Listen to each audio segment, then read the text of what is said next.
I'm going.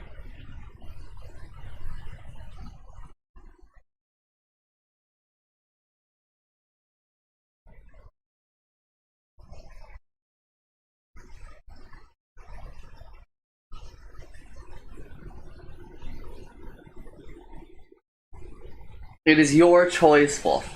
This choice does not matter. At least I don't think it does.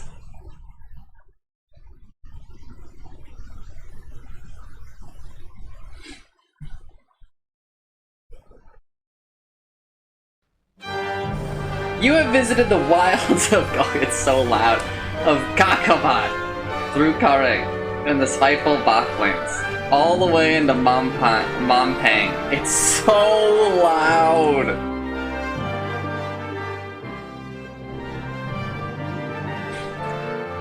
You have survived traps, thieves, serpents, and vengeful gods, and now it is here, the Crown of Kings. It is said the crown was never forged, only found, by Kalana, the Reformer, a lowly foot soldier who became emperor of the Eastern world. Such is the power of the crown. The air around it crackles with influence. Take it or wait.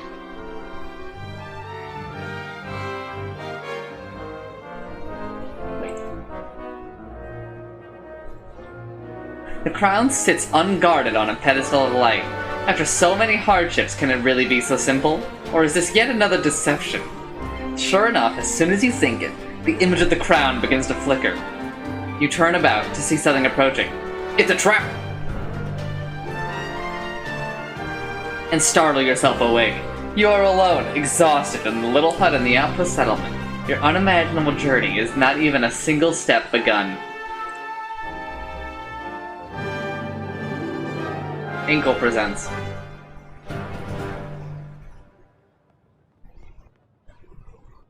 Steve Jackson's Sorcery. Part 1. The Shamutanti Hills. So, a frequent joke from my previous playthrough.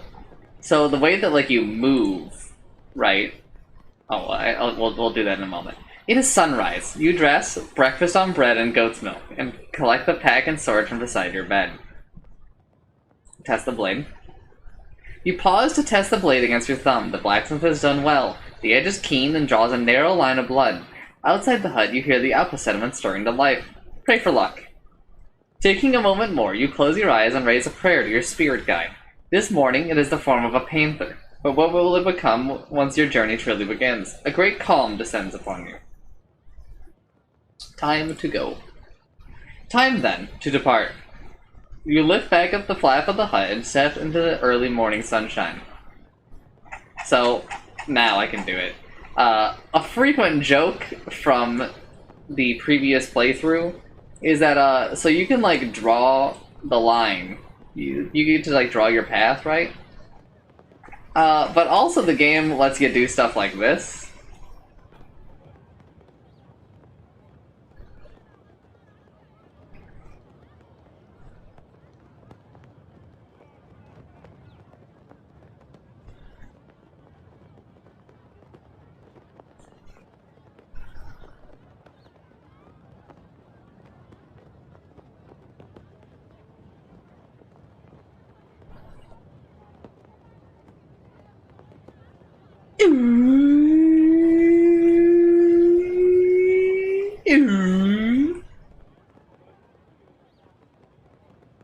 And it really lets you go.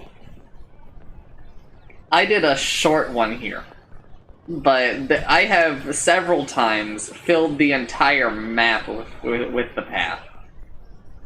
And a recurring joke on the previous playthrough, when Nameless would have to like restream it, was I would try to trick him. I would try to make him guess the path that I took and stuff, and I would judge his assessment.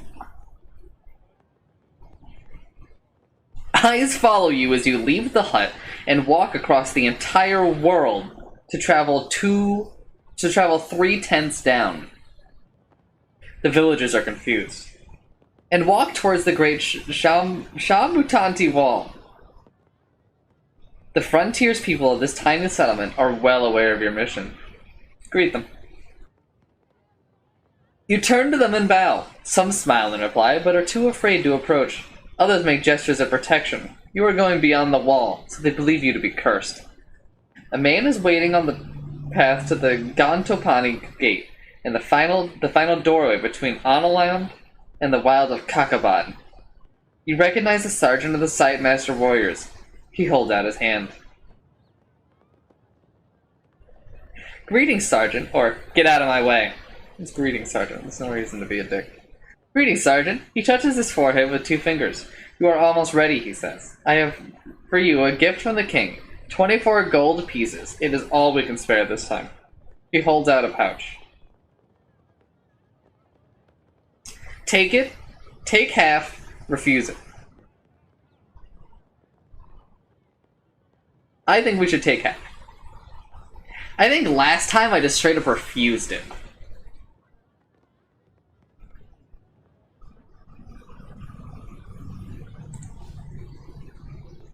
You take the bag, count out half the coins, and return the rest. The king will need them should I fail, you declare. You choose a harder path, but I respect you for it, the Sidemaster replies. You must collect your spell book if you wish magic to aid you, and should you wish to practice your swordplay, I will go one last round with you. He points with his staff towards the training ground. Collect my spellbook. One of the huts, set slightly back from the others, is decorated with glyphs and strange symbols. A terrible smell emanates from its doorway. This is the hut of the chief mage. He has been preparing your spellbook for days, reading star charts to work with out which spells will be available to you in the different locations in the hills and beyond. Do without the spellbook, go inside. Okay, so apparently, according to Jerma, who is a large inspiration for why we're even revisiting this game at all, you can just skip the spellbook, which is kind of amazing, because the spellbook does like a lot, and I don't really know how you like reasonably beat the game without it. We will be going inside. You lift the flap and go inside. The mage looks up at you with haggard, sleepless eyes and presses the book into your hands. Do you understand how to use this? He asks. I do, but I will go through the tutorial. Tell me. Each spell is crafted through the alignment of 3 stars, he begins. The spell Zap, for example, is made by aligning Zarathustra, Ayugis, and Bini. But this is not important. What matters is that the spell was what the spell is called and what it does. Zap will give you control over lightning. Hot will create a fireball. Fulf will create a force field around you. Shall I continue? Tell me more. The mage nods. The law spell is formed from Lilith, Aegis, and Wex, and it will allow you to control the will of unintelligent creatures. The wall spell is quite different and uses different stars. The order matters, you see. Wall creates an invisible barrier. You'll find the rest in the book. He adds, tapping the letterbound volume. I want to know how much can you make this guy explain? I want to know more. Paige looks surprised. Well, the Dop spell is useful for locks. Walk will shield you in battle, and Dumb will cause clumsiness. He scratches absently at his ear. Remember, some spells will cost you effort to use, but the ones that don't will not work without a focus, an item of some kind. You will need to read the book to know that. To know what? Research magic using the spellbook button on the map. My ration. Small traders in the settlement supply the Sight Master warriors with weapons, armor, food, and clothing.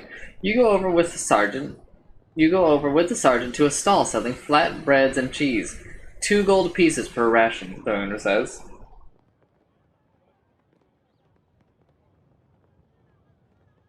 We'll buy 2 rations. You hand over your coins, and the man places 2 rations carefully into your pack. You must be sure you eat every day or you will suffer, the sergeant will tell you, standing at your side. Eating more will give you extra strength, but is not necessary. Check the contents of your pack using the item button on the map.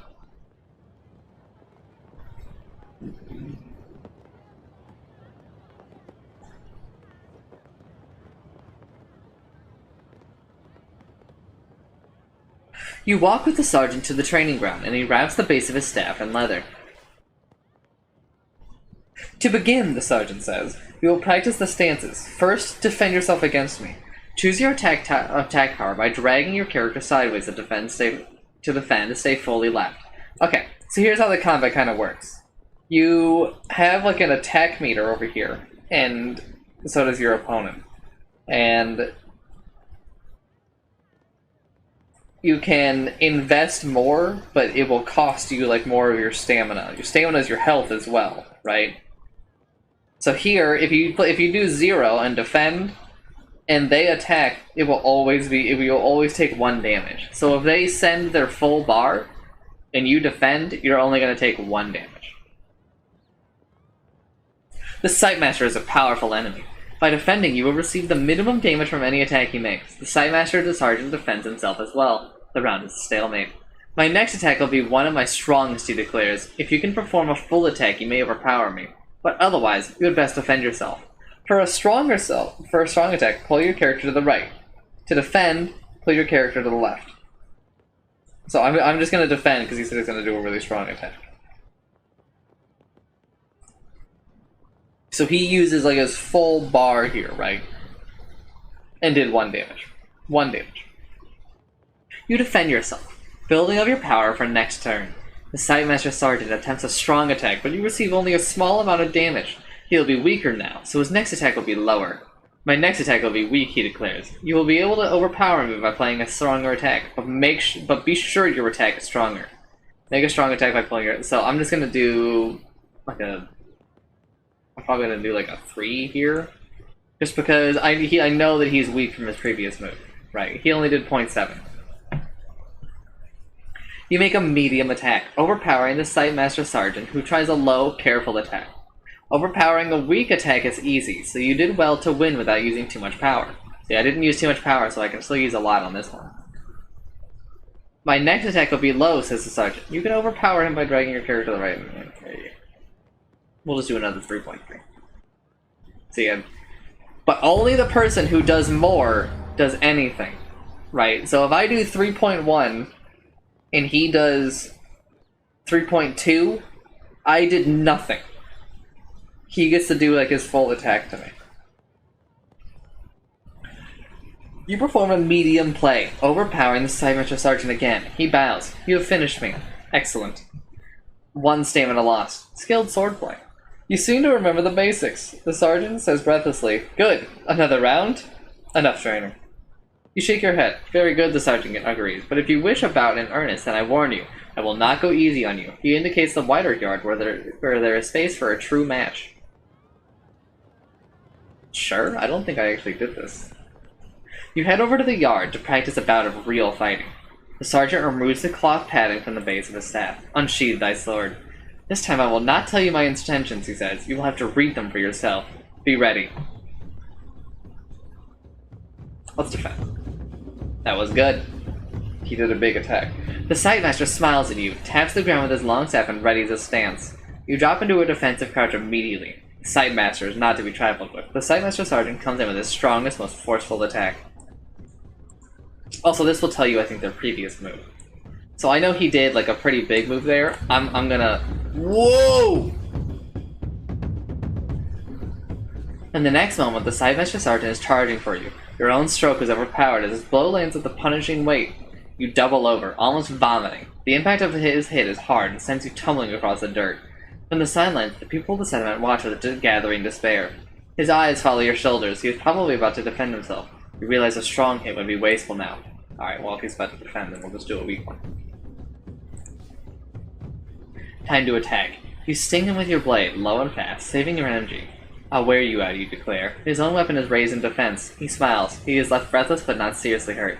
His guard is coming up, conserving his energy so that his next strike can be stronger. Then we will once again just hit him with a little jab. Cleverly, you read his intent and attack lightly, saving energy while still wounding him. His staff is lifted to protect himself. He grimaces with effort. I saw that coming, he laughs as he pushes aside your sword stroke, suffering only a minor wound.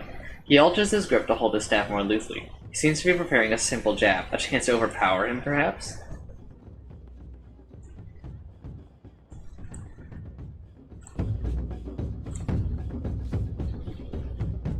The Sightmaster Sergeant is ready to leap behind the cover of a nearby hut as you come at him again. The Sandmaster shakes his head. Not bad, he grunts. Clearly weakening. Alright, that was Schulzen. Oh no! Then, the Sandmaster Sergeant is a blur of movement. You attempt a strong blow, only to be painfully knocked aside, when his swing hits home, carrying devastating impact. The staff is heavy and knocks you staggering across the dirt. You fall and roll, then you are up and darting through the onlooking throng to catch him unaware. But he is a Sightmaster. You cannot escape his vision. Let's defend. You drop yourself into a crouch, as he tries a deep bash, but you duck. Fast work, he grunts. You escape mostly uninjured. He feints left. I'll defend one here, and then I'm gonna go in. You hold firm and keep up your defense. His light blow sails over your head. He watches your footwork closely. You hear observers in the gathered crowd murmuring expectation, but did they expect a violent blow from him, or from you? Fuck. Acting quickly, you rush to. I fucked this combat. I'm so bad. Acting quickly, you rush forward with a deep, heavy slash, but the impact clangs against his defending staff, and you only lay a minor wound. He grins. His chest begins to heave. He is struggling to stay upright. He loosens his staff. Actually, I'll just go all in. There we go. Relentlessly, you cut and thrust, keeping him pinned. You slash violently across his chest. It is enough to finish him. The Sightmaster throws down his staff. You have me, he declares with a grin. 9 stamina lost. Shameful. Damn, man. The sergeant is gasping for breath. He bows to you once more. You are too slow, he declares, shaking his head. I will tell the king to ready another champion, for you will not survive long. Wow!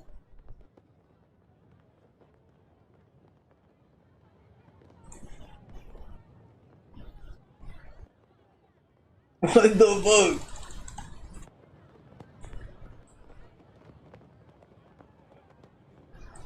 Take me back!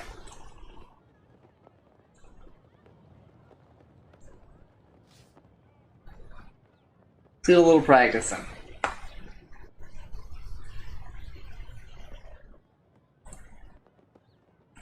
Oh shit, we're back here.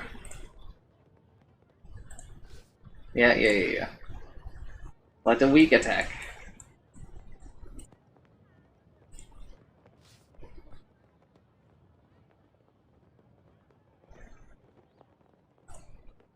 Just defend.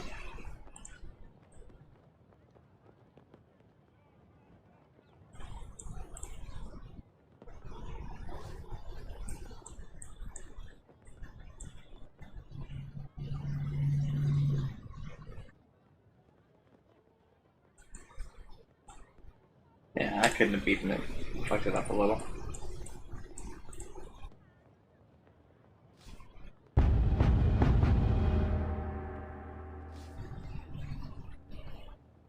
Enough training. Alright.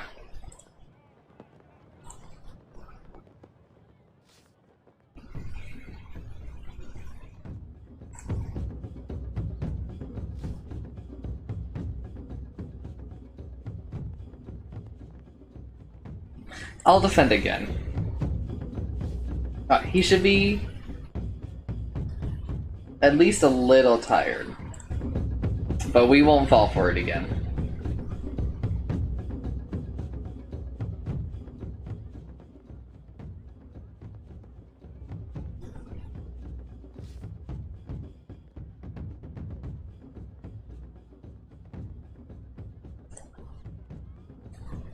It's another defend. And then I think we should just full set. There we go.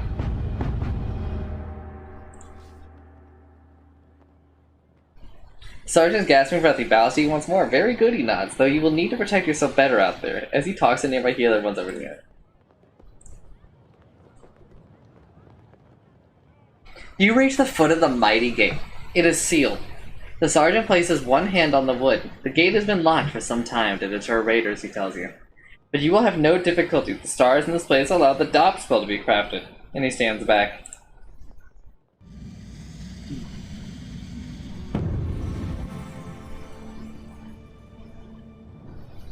Alright, so here we kind of get to show off how spellcrafting works. So you're given a choice of letters, right? And you need to spell out the spell. So here I can spell out zap, right? And then create lightning. Or I can do stop, which opens locks and doors. Or I can hot, which I can throw a fireball at it. We are just going to dop.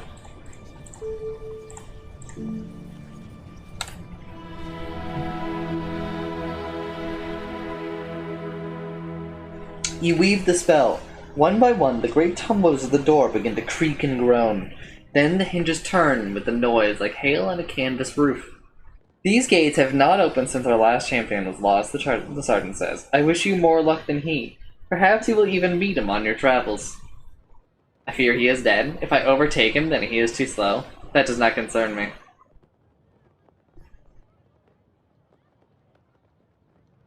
I'll hit him with it. If I overtake him, then he is too slow.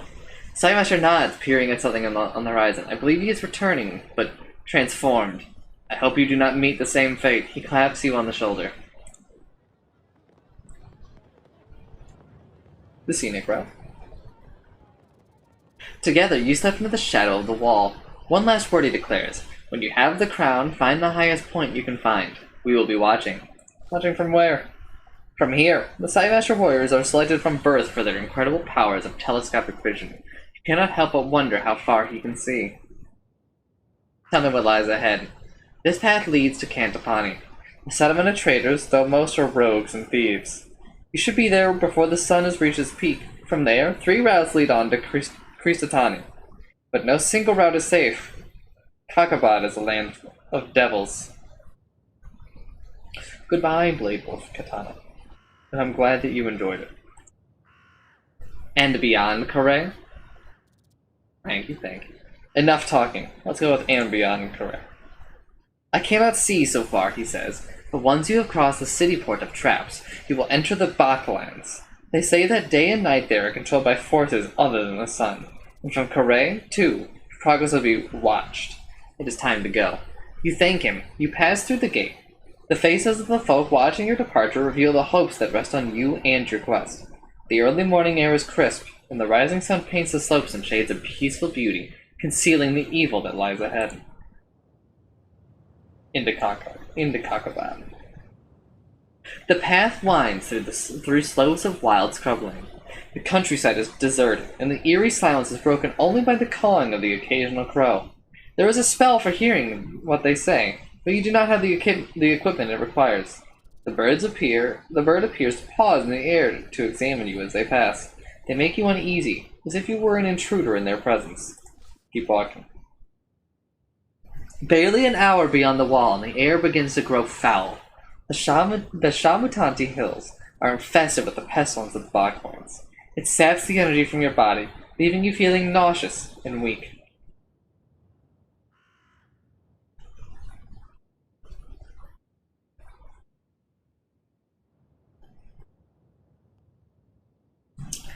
Oh, no. Cover my mouth or keep walking. Keep walking. It is not surprise.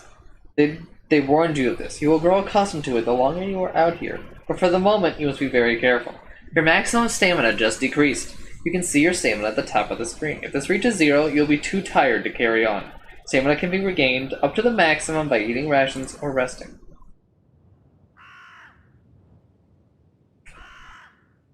Let's play it smart. We're adjusting. Let's just keep on the path. Another hour passes and you crest a small hillock, from the top of which you can see the path continuing downwards into a small settlement of huts. This must be Cantopani. Look at the village. From this distance, it's hard to make out much about the town, except that it must be desperately poor. The fields on either side are brown with caked mud, and the few penned animals are thin and wizened like thirsty vines. Wizened? Wizened, baby.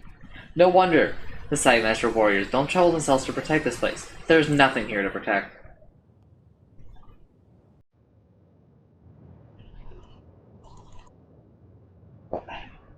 Am I messing it up? Also, you can actually look at all the spells. There are a lot.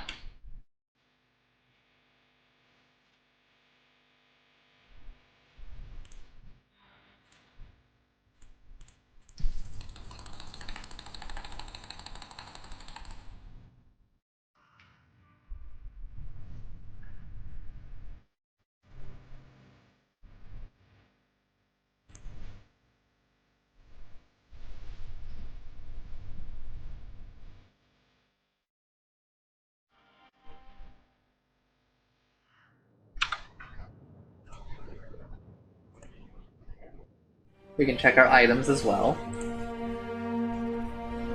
We can check our meals. We can check any like treasure, weapons, spellbook.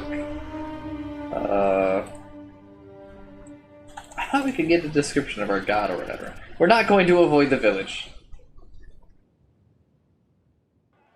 Of course, if you cannot handle a town like Cantopani, then you could not hope to survive in Kagavad proper.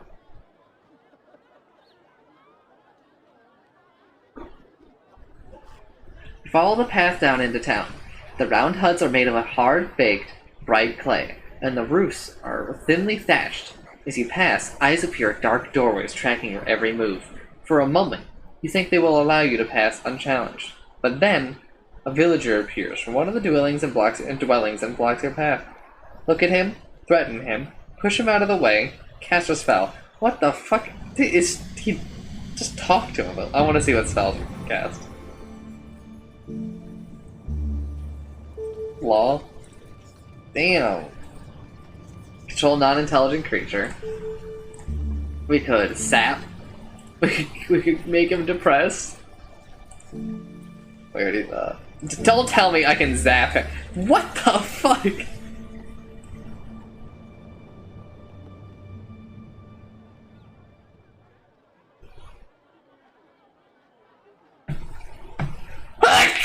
I'm not some sort of psychopath, so I'm just going to look at him. He is 5 feet tall. They cannot grow much taller out here in this poisonous air. He has thick, set arms and thighs, and is half clothed in tattered breeches. His eyes are wild, and his long red hair and beard stand up from his face in a wiry tangle.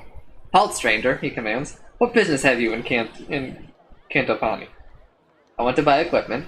I'm merely passing through. I need directions. I'm a hungry traveler and need to eat. I want to buy equipment. He grunts, but you can see that he is pleased with the motion he encourages you to follow, taking you through the village to a large hut. Inside, you find that the building is a storage house. A quartermaster somewhat plumper than your guide is seated at a table. Stride over to him. Stride across the room, put your hand for the fat man to shake. Greetings, I'm here to trade, you declare. You are a merchant? I hear this village has excellent wares. The man looks startled, but gets quickly to his feet. Good day to you. Sit, I'll show you what little I have. Sit down. You quickly hustles the villager out of the door as you sit. The man wags a finger. Wait there. He disappears for a moment into a side room.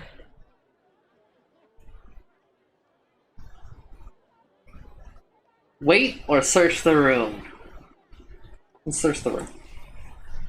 While the man is out of sight, you quickly rifle the nearby shelves but find nothing except for a small vial of potion. Listen, we're poor. No.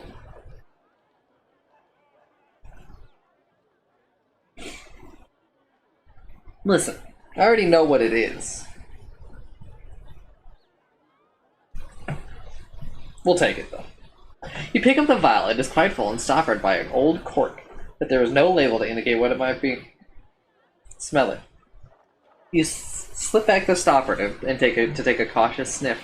The smell is truly appalling, and you seal it up again. Blimberry! But what is it used for? The merchant returns carrying the large box. For you, he declares, moving his hands as he speaks. You've come to the right place. This collection, the very best, are most strange and interesting artifacts. Collected from other travelers who have come this way. He begins to lay the items out in front of you, treating each with great care. You have 8 gold pieces to spend, but is there anything here you'd want to buy? A jewel? You reach for the large jewel in the center of the box, but he stays your hand. Please, he says. It is too valuable to allow you to handle. 10 gold pieces. 10 gold pieces is a lot, more than you have in your pouch. Look closer at the jewel. You lower your eye to the table to peer more closely at the jewel. It is clear, glassy, and its surface seems to be slightly sweating. Dragon's tears, the merchant says. You have never heard of such a thing before. Fuck.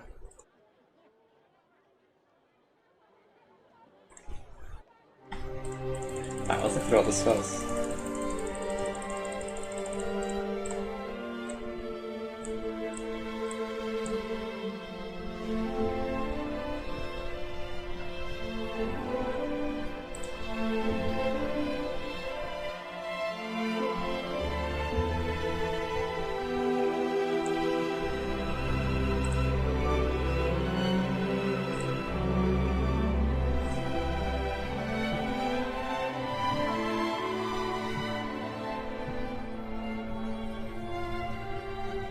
A vial of glue, medical potion, a pebble, sand, skull cap, nose plugs, face mask.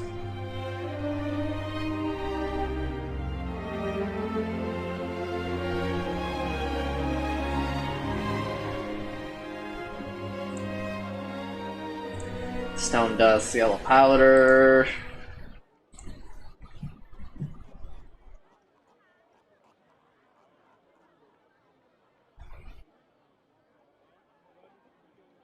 Pearl ring. Seeing a lot of jewels in here.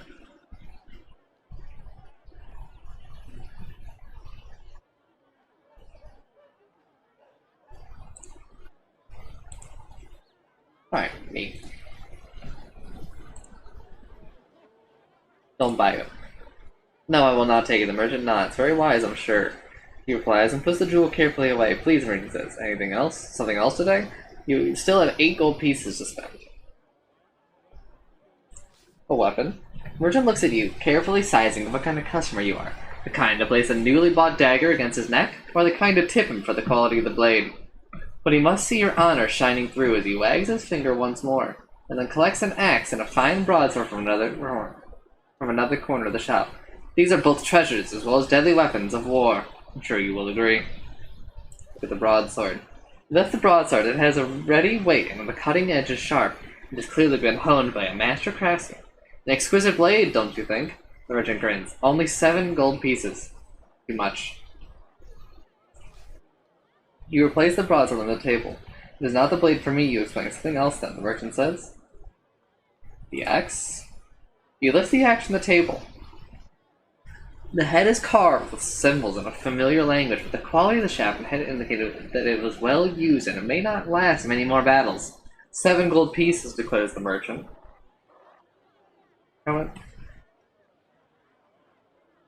Return the axe to him.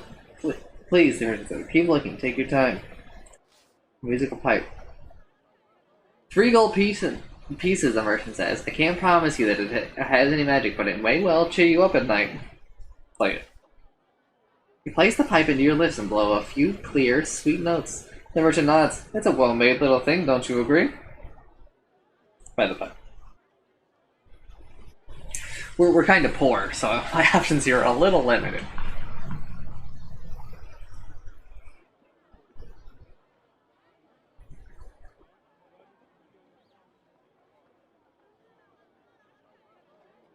Wow.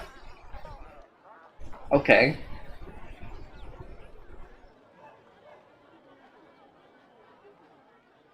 Okay.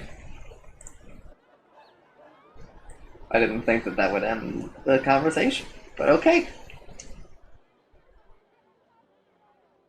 Passing the outlying huts, you feel strangely uneasy, hissings from within, and sly faces disappearing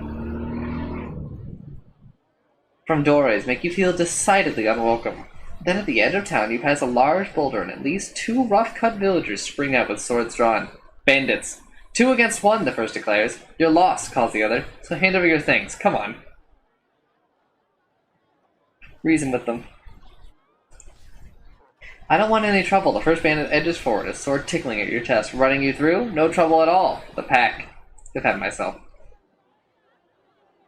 You draw yourself to your full height. You have mistaken me for someone else, you declare. I would like to give you a moment to reconsider, because I will kill you if I have to. The bandits growl and advance on you, one on either hand. Cast a spell. So let's see. We can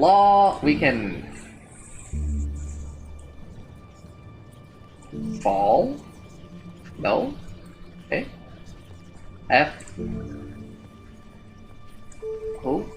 I can fog? I don't really know about that one. F-A...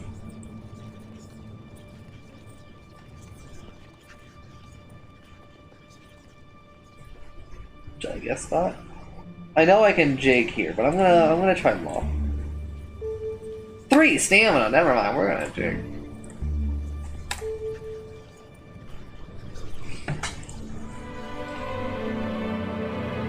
You pull the bamboo flute from your bag, raise the spell, and begin to play a merry tune. The angry faces of the bandits turn to expressions of astonishment as they find their limbs jerking in time to the music. Quite out of control. The swords fly from their hands, and they are soon dancing merrily around you. Lead them back to the village. Lead them to the nearest pit in the ground. Let's lead them back to the village. So I don't see a need to kill these people. Piping loudly, you drive them back to the village, and as they dance away, you continue your journey. About half an hour later, you reach the start of the climb into the hills proper and continue upwards.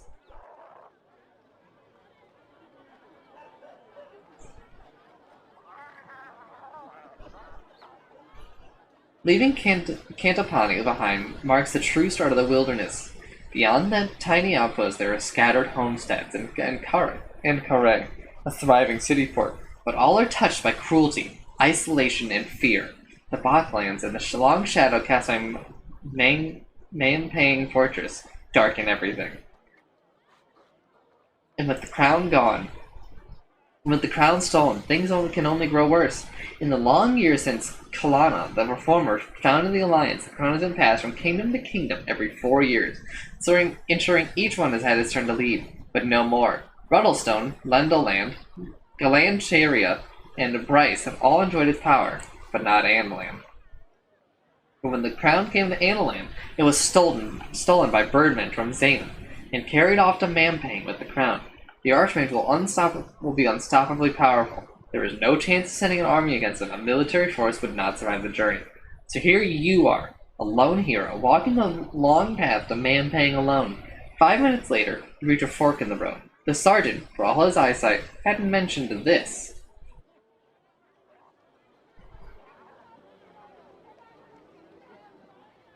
The road splits around the base of a gigantic tree, but does not rejoin on the other side. The left path winds down into a valley, and the right rises up a slope towards the first thick forest of the hills. Well, let's take a look at our map.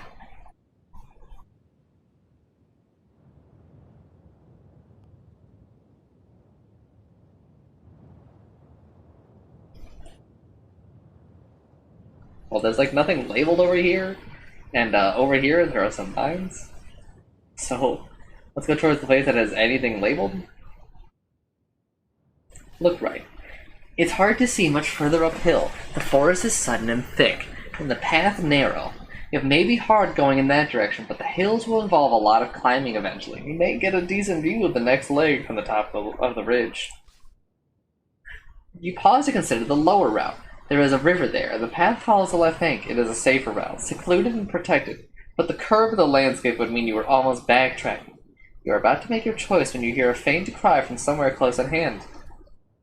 Look around. You look around, then finally come into the branches of the tree. While finally up into the branches, a pair of wizened, calloused feet are dangling down over your head. About to drop on you, perhaps? Climb up. You swing yourself up onto the lowest branch of the tree, and the owner of the feet shrieks in alarm.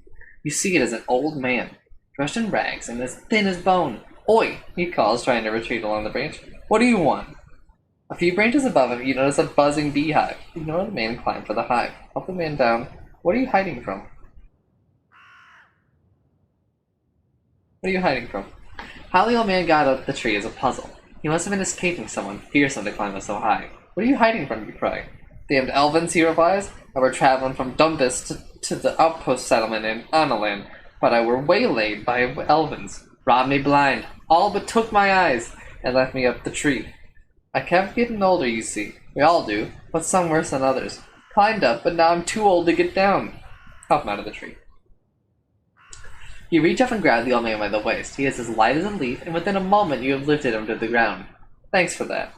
He remarks, brushing himself down and almost knocking himself over in the process. I was just starting to get a bit, perturbed, but I'm on the safe now. He seems remarkably confident, considering that the slightest stumble might break him into bits.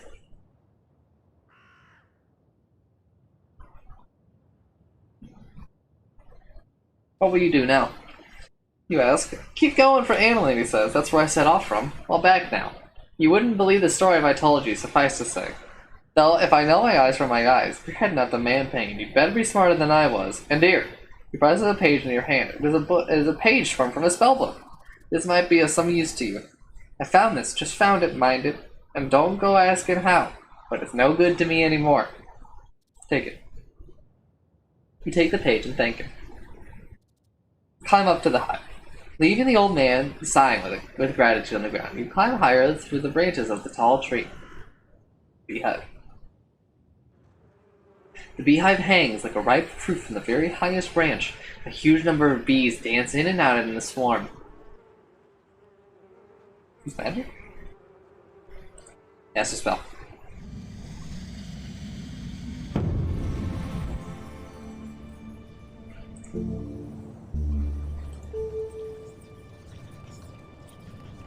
So I can make myself bigger.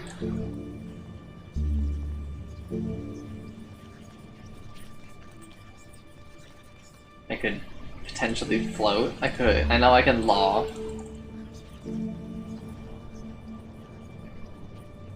I can law.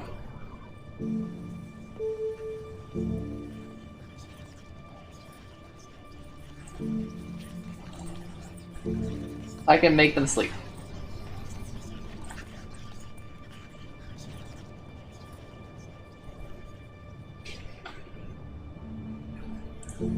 Let's doze them. You can also zap them. I'm not going to zap them. I pressed the wrong buttons.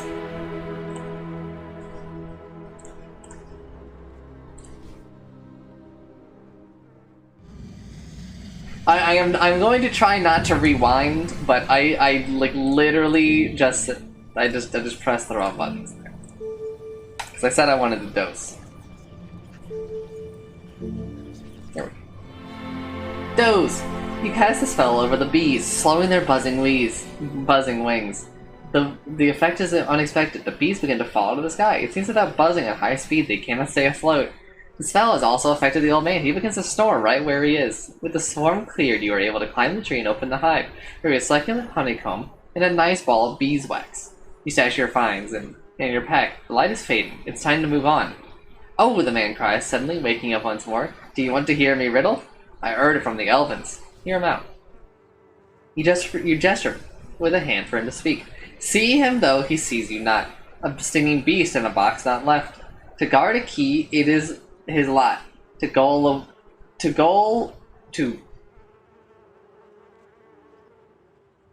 a witch of luck bereft? You thank him. You nod once, then turn your attention to the path ahead. Let's go towards the mine. Again, I've already kind of seen some of this stuff recently, so I kind of know it's something to do, but I went the left path the last time I played the game. I did not go this way. The high route seems the most secure. You can, in a valley, you can be easily observed from above and led astray, but out in the hills you can go whichever way you choose, of course. When night falls, it may be cold and exposed up on the slopes, but no matter. This journey was never destined to be easy. You begin to climb by letting the old man's jabberings fade quickly away. The path winds upwards into the hills and into the cover of a wood. The afternoon sun glints through the trees and plays tricks in your eyes. Every so often you can catch a glimpse of some strange-shaped animal or other watching you, only to find that the silver of the branches and leaves caught at an odd angle. After an hour's walk, you are starting to feel hungry. Stop and eat, continue walking. Let's just continue walking. You are normally rumblings of your belly and keep up your pace. The climb continues with the path. Twisting this way and that, the air goes cold and the sun flickers on the horizon, then sets, making it hard to see your way. But the moon is full, and when twilight is done, it will be bright once more.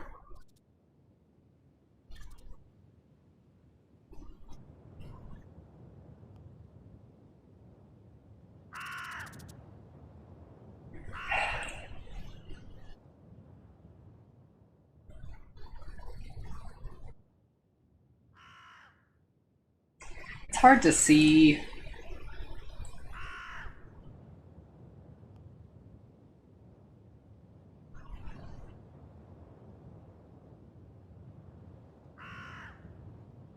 Let's sleep. But to tire yourself out on the first day would be inauspicious. Settle down and make a camp for the night, in a natural shelter provided by the roots of 3 gigantic intertwined trees. Your backpack will serve as a pillow, or slip for a pillow, and your cloak for a blanket. Before settling to sleep, you check through your pack. You have 3 rations left. Settle down to sleep. Your stomach rumbles loudly. You have not eaten all day. You lie down and try to ignore it, and eventually you fall asleep. The moon is full and high in the sky. When you next open your eyes, you feel warm and more cozy than you did before. As if wrapped in a gigantic blanket, there is a pain in your leg. Slowly you realize what is happening. A giant bat has settled on your chest and is feeding on your leg. Yes, as well.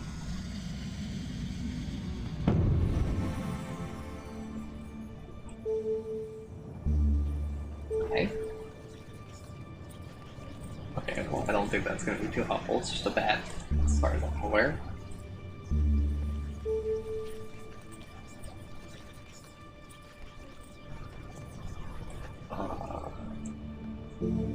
Big. Grow in size.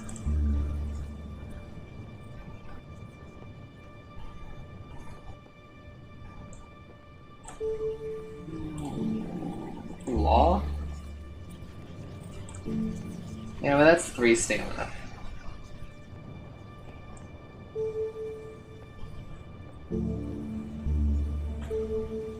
We do like to use jig. You raise the spout and play a sweet tune on the bamboo pipe. The bat begins to hop absurdly from foot to foot, spinning loudly, spinning around and holding out its wings. You entertain yourself with the thing for a few minutes, then grab it in one hand and lob it into the trees, where it takes flight, not to return. Telling yourself, you settle back down. Sleep. You raise once again, the crown fills your dreams, only now, instead of being hidden away in Mampang torches by the Archmage, you see it on the head of the burly villager from Cantopani. Anyone can wear the crown, he declares to you, but wearing the crown you are no longer just anyone. And then he points a finger at you that seems to crackle with energy, and you find yourself drawn towards him, commanded to do his bidding. Suddenly you are surrounded by angry bees. You are walking towards a crack in the ground. It seems sure to swallow you whole. You stumble on its edge, about to fall.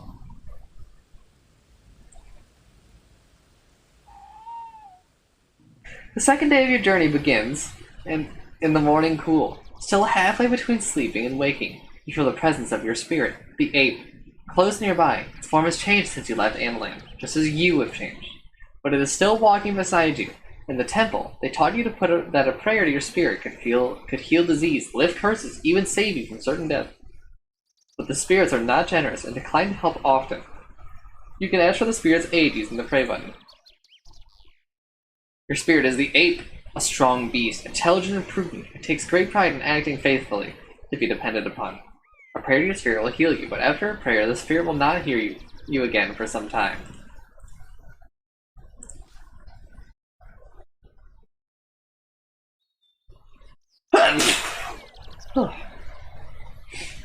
You can feel yourself getting accustomed to the fetid air of these hills. You have now ascended several hundred feet, and you can expect to make excellent progress before the end of the day.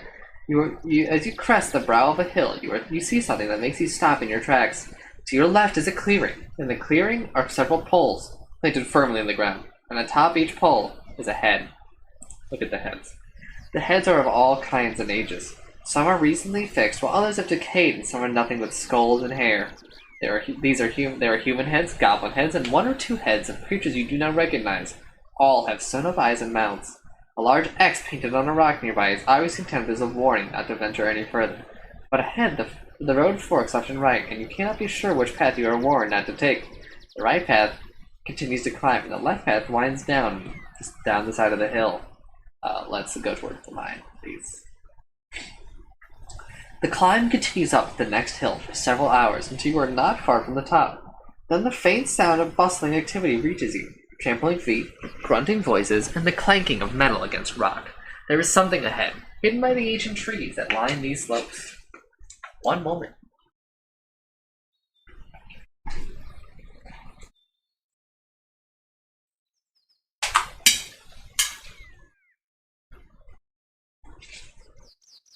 I have just remembered I have forgotten to taste medicine.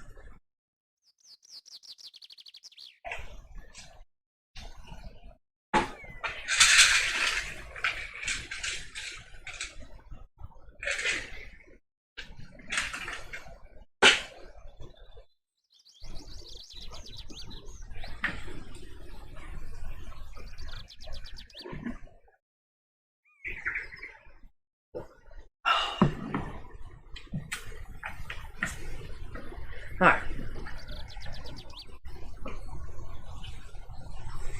Follow the sound or keep to the path. Let's follow the sound. You leave the path and continue through the woods. A short distance still onwards, you hide behind a tree and survey a clearing. A number of goblins are in the clearing, working at the mouth of an open cave. They trudge in and out of the opening, carrying large bowls in their arms, piled up with glistening rocks and dull metallic nuggets. Watch them work. You stay hidden, getting a sense of the scale of the operation. There are at least 30 goblins inside the cave, each coming out every few minutes or so with a new pail of stones. There are other goblins working in the clearing with hammers, smashing the rocks into small pieces, extracting metals from inside, loading them into carts, and finally pushing the carts away down a wide track between the trees. It is quite some operation, but not without its weaknesses. There are too many goblins to create any kind of distraction, but they move away into the trees fairly often, and sometimes the cave is left unguarded. Try to slip inside the cave. You creep closer, moving around the side of the hill, nearer to the entrance to the cave. Then when all is quiet, you seize your chance of racing across the clearing to the mouth of the cave. In the mine. You pause a moment at the cave mouth, but no one has seen you. Following the passage cautiously, you move between the cool rock walls of the mine, passing and ignoring ladders that lead down into the clamoring heart of the mine, where 100 goblins sing as they work. Eventually, you reach a junction. Right. You follow the passage to the right. It twists around deeper into the hillside and ends in a sealed wooden door. Try the door. You try the door. Locked. Cast a spell.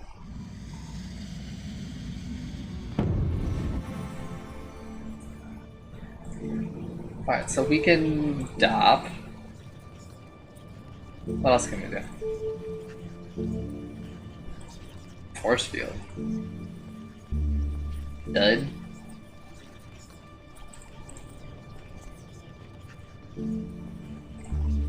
We can huff, create a wind. We can howl.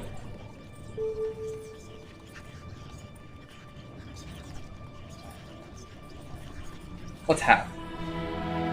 You wait for the spell to take effect, and sure enough, you soon hear a voice from deep within. The voice is telling you to leave the door and leave the mine. Its tone is clear and deep and truthful. Keep trying to open the door. Cast a spell.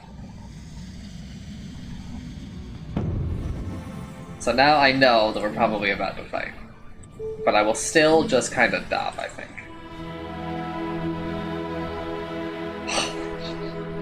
You cast a spell. The door shudders as its lock turns over, and the handle moves of its own accord.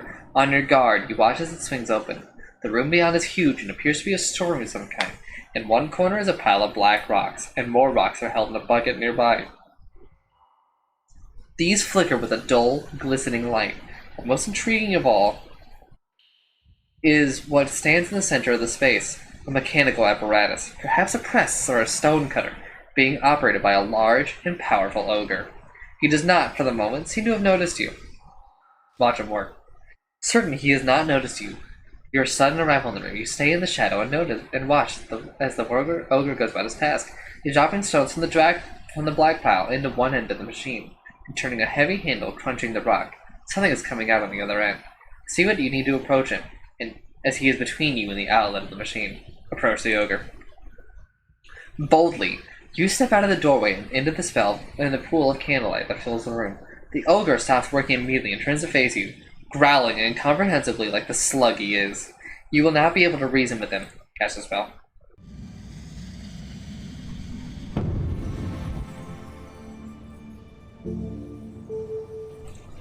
Rock. Turn to stone. Okay, well. Dim? I guess turn out the light. Cause stupidity. Wall. Invisible wall. Or whoa. Create a shield.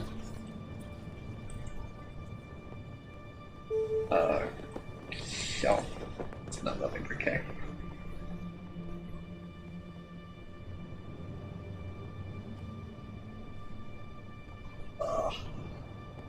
I think that dim is kind of what we want here. You cast a spell and wait for it to take effect. The ogre lunges, but then stops, shaking its head, looking at you and then itself with a puzzled expression. It takes a step forwards, then back. It is highly confused.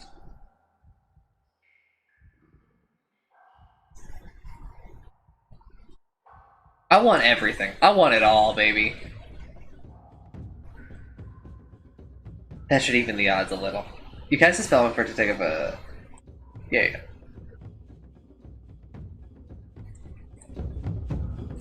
Defended.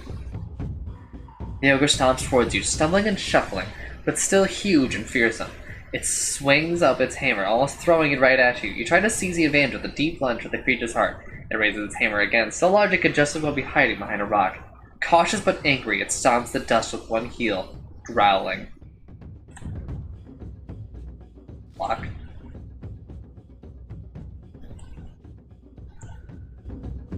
Oh, fuck. You drop down, protecting yourself as the ogre carelessly swipes its terrible hammer. You throw yourself to the wall. It raises its hammer up across its body defensively and almost drops it in the process.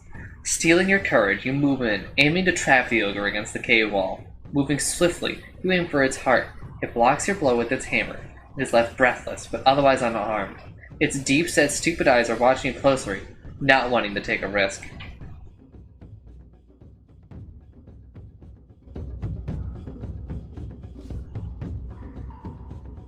You strike again. Moving quickly, you go a straight lunge for his eye.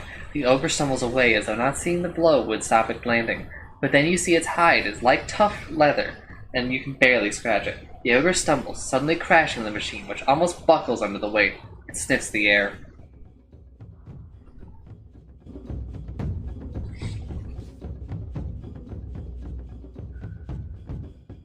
You lunge forwards again.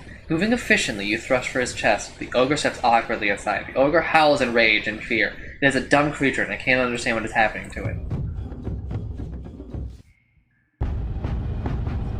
You strike again. Moving swiftly, you aim a straight lunge for his ribs. Then you swing again, and the sword cleaves the ogre's side.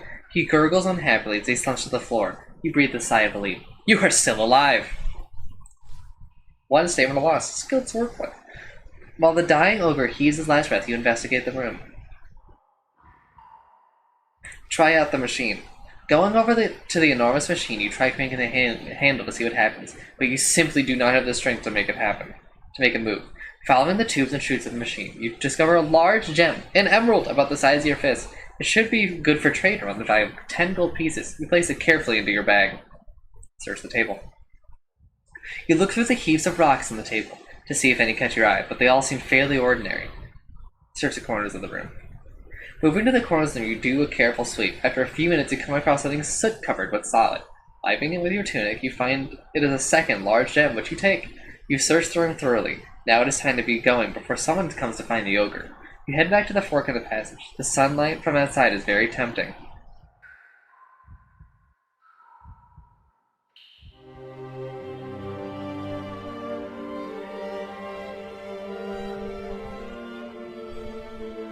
Well, we eat our honeycomb just to maybe gain a little. We're gonna keep going to the fucking mines, boys. The passageway continues until you reach a large stone-cut door blocking your way forwards. For a mine, this place seems well built up. Perhaps it will serve as a camp if war comes. Try the door handle. You try the door. It opens. The room beyond is dirty with soot from the mines, so it could almost be a pit filled with night itself, with crystals in the rock for stars. In the far wall, you can just make out another door leading deeper into the mine. But the middle of the room is a table, at which a large, filthy goblin is sitting. He raises his head as you enter and smells the air. Perhaps he is almost blind from so long underground. "You smell is strange, intruder," he challenges. You not permitted here." "I'm a friend." Draw my sword and see what he says. I'm a friend. Are you now?" "I'm not." The goblin rises to his feet. In his hand he holds a large stone club. Cast a spell.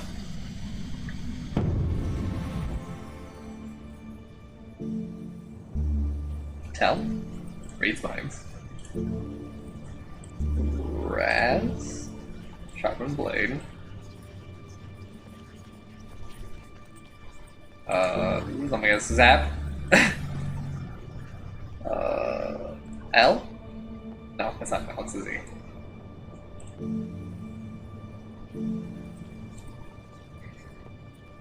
Whew.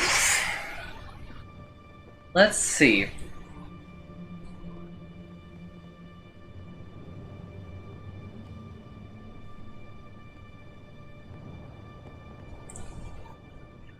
We're at 7 stamina. And who knows how many more combats we have. But this one seems like it could be difficult. So I'm gonna sharpen my blade. You rub half of your beeswax from the blade of your sword and raise the spell. The metal begins to glint with a razor blade sharpness. You take on the goblin with glee. The monster lumbers forwards.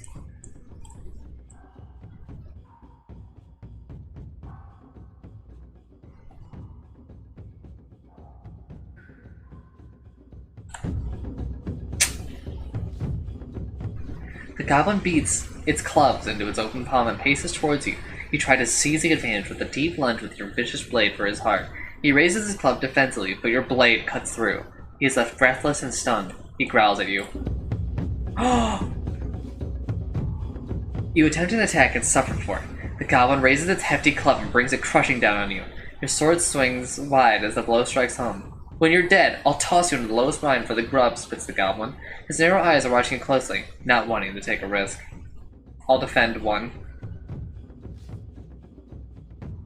You drop down, protecting yourself as the goblin jabs with his clubs. You step smartly aside. You are mostly unhurt. He raises his clubs across his body defensively. Oh, defensively. You know what that means. It means he hit him with a small one, and we win. 5 stamina lost. Stealing your courage, you move in, aiming to trap the goblin against the cave wall, tasing him with a passing blow, wearing him down. Then the goblin stumbles and you have him. Your sword pierces right through his neck and the club drops to the floor. 5 stamina lost. Shameful. 5? What did I do? 5? I thought I... With the goblin defeated, there's nothing to stop you from moving further on in the mine. Search this room first. Before you move on, you quickly scour the corners of the dark room in case there is any gold or weapons lying around. You find nothing until you search the goblin himself. He's wearing a silver key on a chain around his neck. You lift it away. Now go onwards. Time to see what this mine has to offer. Further into the mine. You open the door into a pitch-black passageway. Grope through the darkness, cast a spell, give up on going this way. Cast a spell.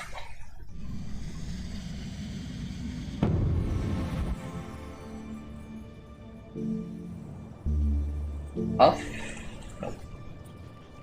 Oh, ow.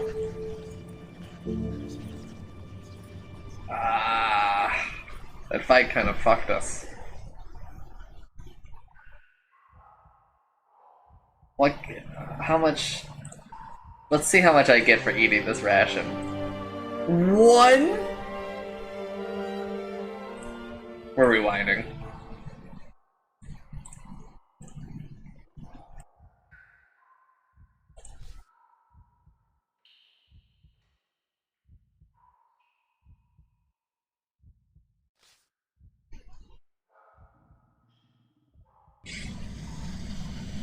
We're rewinding. I didn't really mean to rewind this far, but I mostly just wanted to rewind before I ate. Okay.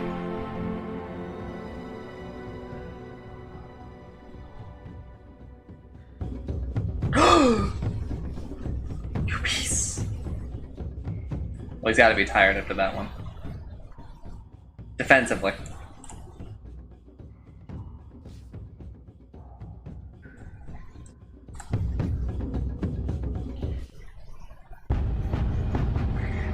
Okay, we only lost 2 that time. Search this room first. Key. Now go onwards.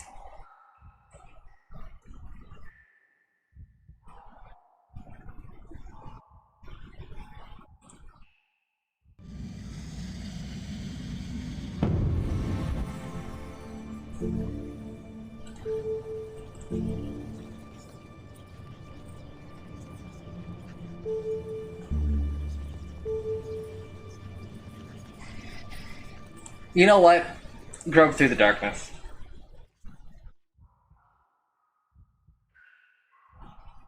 You push on into the depths of the mine.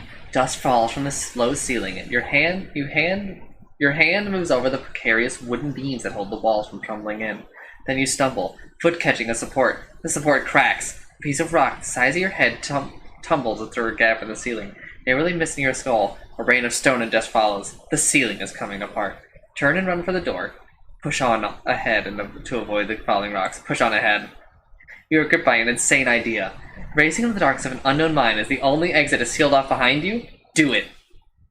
The crashing shaft behind you lends you speed. Then suddenly you gasp as your foot fails to touch the ground below. I'm falling. You begin to drop. There can only be moments. Cast a spell. Concentrate on landing well. Cast a spell, please.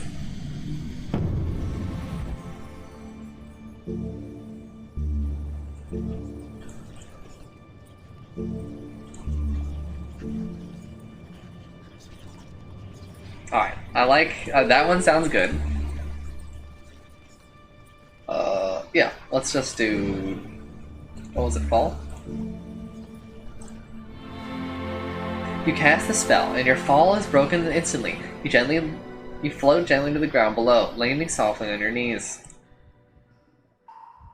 The base of a pit. You pick yourself up and look around. You are at the base of a deep shaft. It's hard to be sure how far you've fallen, but the top is lost in darkness. Still, it's not pitch black down here. A chink of light penetrates from somewhere far away, a crack nearby, or a tunnel mouth a long way off. You cannot tell. Start walking. Calmly and without delay, you start to walk towards the point of light. It gets larger, but slowly, and your hopes lift with every step. It's definitely a way out. You can see sky beyond. Your hands are running along the tunnel walls to keep you straight. Then the ceiling comes down, and you crawl for a few feet. Then you freeze.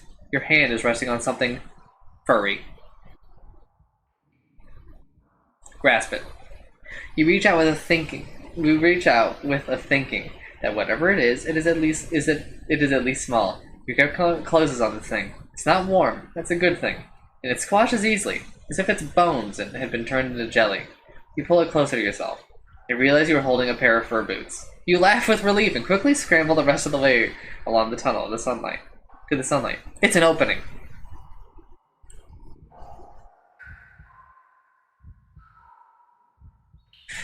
The climb out of the cave takes several hours, but it is worth every moment when you emerge into cool, fresh air once more.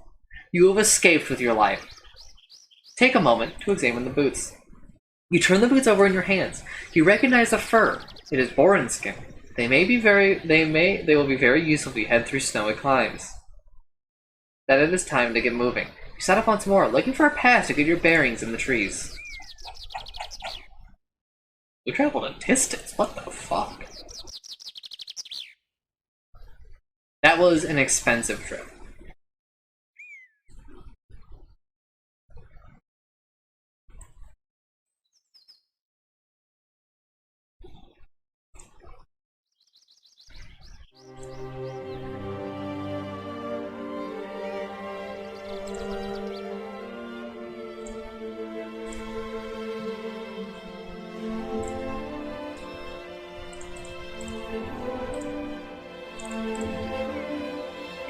I bet the key was for that door that I used the spell on.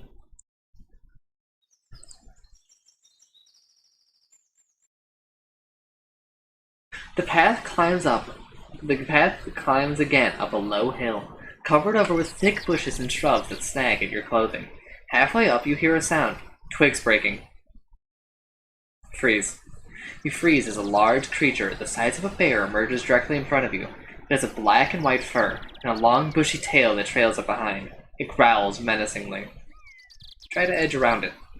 Perhaps if you are careful, you can slip around it. Edge around to the left, edge around to the right. Edge around to the right.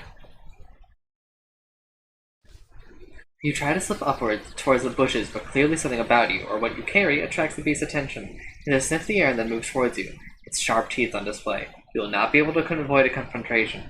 The creature is a skunk bear, and when it raises its tail, it releases a nauseating odor. The smell that hangs around it is terrible. Castle spell. Castle spell, please, because otherwise I think we will die. Well. Nap. I assume law. Yeah, law. Sap?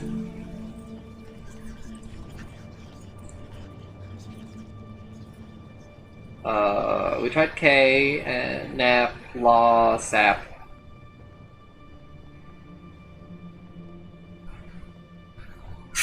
Part of me thinks that we got to law. Let's try a sec.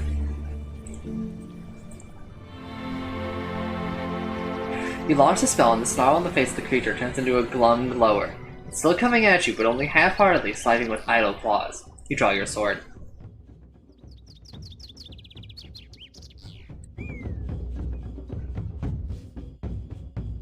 The miserable creature has two main weapons, its long claws and its terrible smell.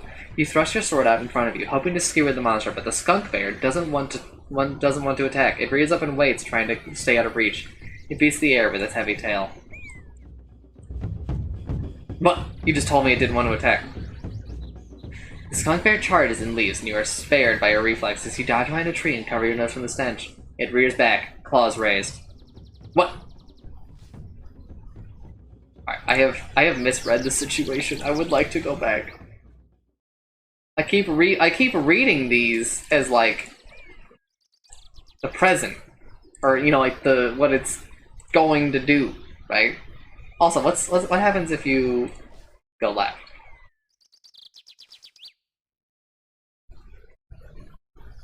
Oh.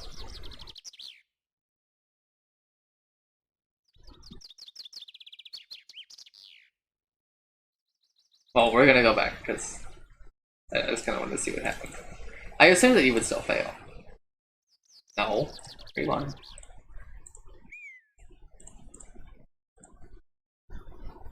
Freeze.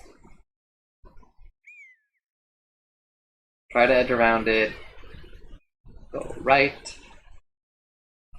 So spell.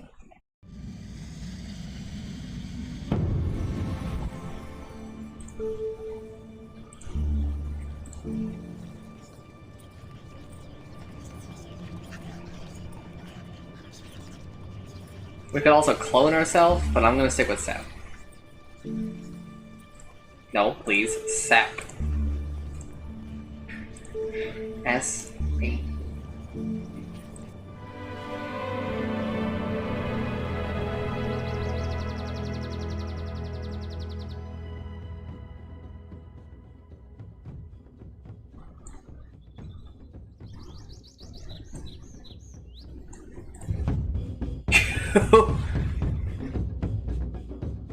Missile creature has two main weapons. Yeah.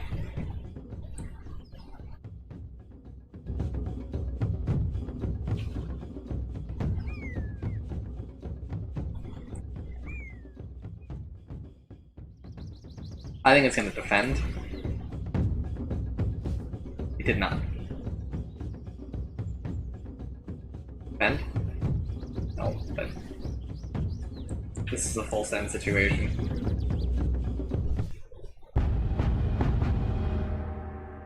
back against a tree. You deliver. Okay. The smell is getting. It's kind of retarded. You raise an attack.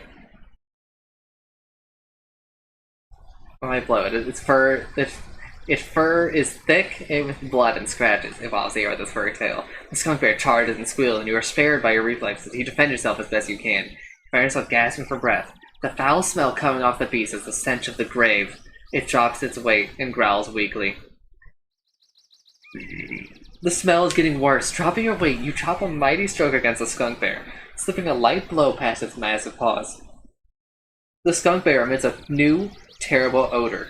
The smell of fear, perhaps? It wraps its tail lightly around itself.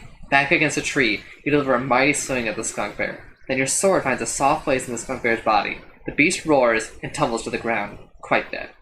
2 stamina lost skilled swordplay. It was not skilled swordplay. I fucked up a lot. Even for sword clean. Move on.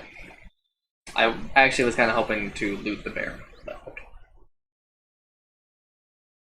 The path leads down through another valley and back up another hill. 2 hours pass. Man, imagine if I had just gone left to hide from the monster. The sun is now just past its zenith, and everywhere, a dusty heat rises from the baked earth. You are worn out, almost to the point of physical collapse. You need food and rest. No more trouble. Today has been too punishing already. You begin to think about where you will stay for the night. Another night sleeping out in the open would be best avoided. But then you see a small village set under the hill. Look at it. Smoke rises from the stacks. The houses are well set with stone at their bases, and thatched roofs of grasses and thick leaves. There is, unusually, more than just the one street running through the center of town. But it is as though this place, once rich, has had its heart scooped away. Litter surrounds the buildings, and on the edge of the village are rows and rows of empty, abandoned houses. You continue your slow trudge along the path. Also, I think I'm gonna employ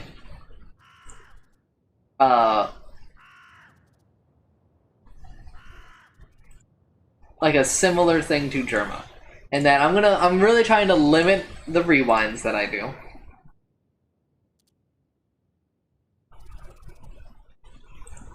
And I'll also extend, if you want me to rewind, then I will consider it. So, like, if you want me to go back and have some stamina, that's fine. Just tell me. And I'll be like, okay, sure.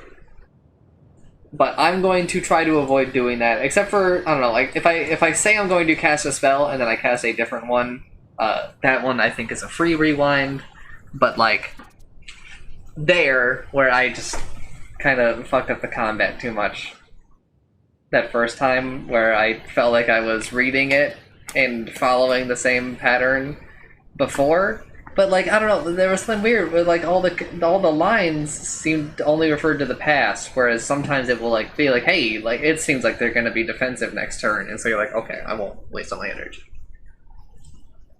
I don't know, it was weird. You walk into the village. Young hill dwellers pass you and stare at your strange clothes. You nod back respectfully. Look at the people. Their own attire is rough by comparison to your gear. They wear their hair long but piled up on their shoulders, or piled up on their heads. These people are ghastly poor. The village is like a ghost town here on the knife edge of the Bachlands. Talking to Nail House. Walking down the single road, you quickly find a hut with its front covering pulled wide open, and the smell of a brewed beer coming from inside. You go in. Several hill dwellers are here, talking gruffly. When you enter, they watch you with understandable caution. The owner of the hut comes over to you.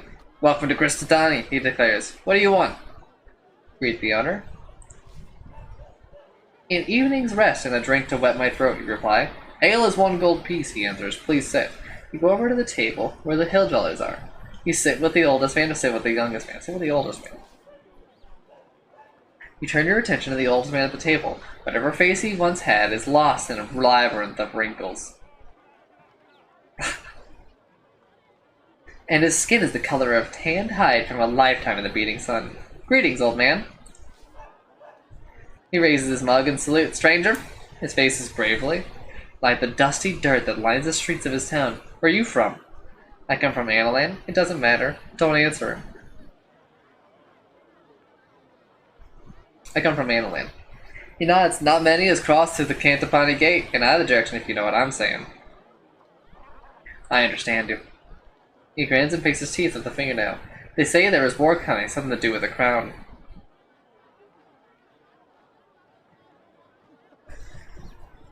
Not if I can help it. Is that so? Replies the canny old man. Well, seems like you should be drinking on the house tonight for the good of all of us. Shanty? He calls the innkeeper over. I'll cover this man's ale. He looks like he needs it. It's appreciated. Listen, man, I'm fucking poor. I'm tired. I just want a skunk beer for no fucking reason. Talk to the young man. Ask the old man about the area. Ask the old man about the area. Can you tell us something about this region, you ask? Kristatani? Certainly, I'll tell you that around here. We are always glad to help us rangers. Tell me what lies beyond this town. Beyond Kristatani, there are two paths, he says. One takes you past Aliana's home, and you'll need your wits about you if she's there. The other leads up into the hills and Liaki, domain of the Great Ones. Either way you choose, I wish you the luck of Sindla on your journey. Who is Sindla? God of hopeless causes, the man replies, and laughs. The crowd in the inn is starting to thin out. You finish your beer in a single draught and get to your feet. You made to leave the inn with a wave back to the man who bought your drink. You step outside. You look this way and that, trying to decide what to do next, when you realize the old man has joined you with work. He grabs your shoulder and presses a fruit into your hand. Bomba, he declares through fermented breath. I grow them myself. Good for the stomach. He pats your belly and walks away slightly. Look at the fruit. You turn the old man's gift over in your hands. It is a thick, ripened fruit that keeps well and will be highly nourishing when you decide to eat it. Its only drawback is the incredible weight. It is now evening, and time to sleep. Find an inn. I think we made out pretty well in the end. We gained a single stamina for free. You stop a passerby and ask for an inn, and they lead you there directly. The woman who runs the place stands in the doorway with their arms folded. Are you from the king? I am on a mission from the king. You reply. Taxes, she replies quickly. No. The woman narrows her eyes at you. This is a guest house. The best in Kristatani. Only guests stay, and any guest of mine knows it cost me 3. I gotta know. What happens? I will redo my decisions. I want to know if you say, do you just fucking rob this poor lady? The woman narrows her eyes at you. This is a guest house. The best in Kristatani. Only guest saying like a... I need to eat first.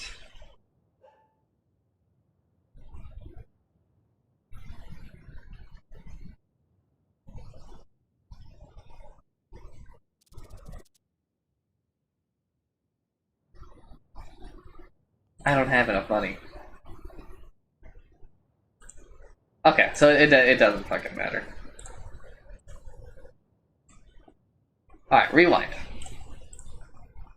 I'm on a mission for the king. That's what I said. No.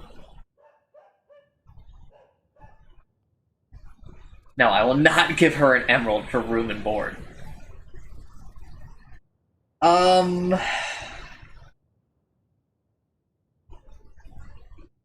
2 gold to eat.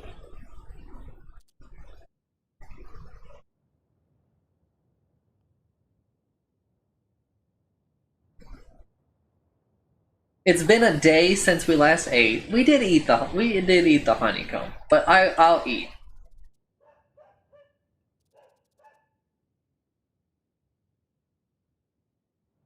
The woman narrows out. This is a guest house, the best in Kristatani. Only guests stay, and any guest of mine knows it costs me 3 gold pieces to host a man overnight, and 2 to feed him. But it's all between friends. I need to eat first. Food is just being served. The woman steps aside, and you go inside and sit down. A few minutes later, her husband appears with a steaming pot of skunk bear stew. As you eat, you can't help but remember the terrible-smelling beast dead on the path, and the thought makes you gag. Still, you stomach the meal all the same, and leave your coins on the table. Do you want a room as well? The woman asks. Thank you. The woman shows you the way upstairs to a room. There are 3 other guests already staying and asleep.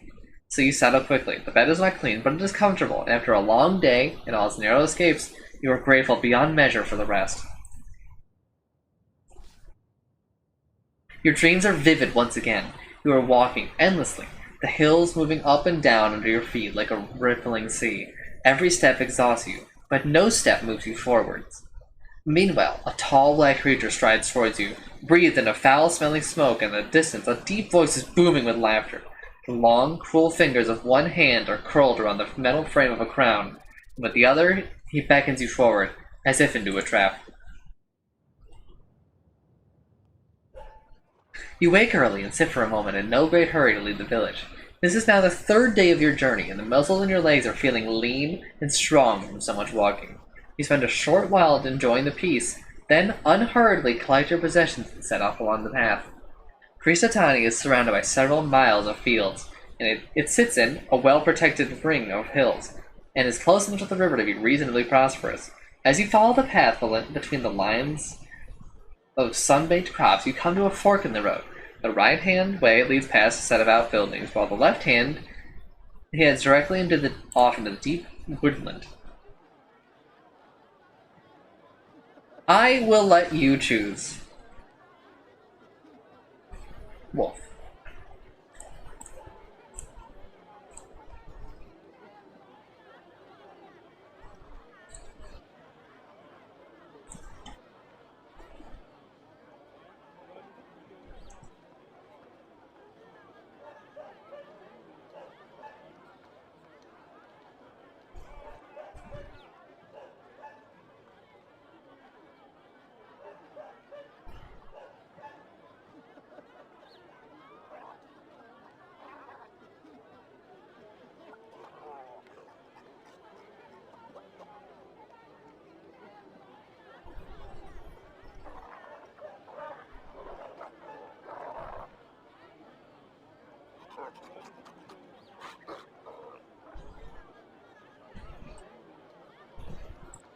Okay.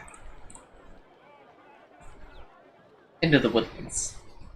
Your journey is too important to slow down by talking to locals. You must pass unseen, and so you disappear into the jungle of tall trees.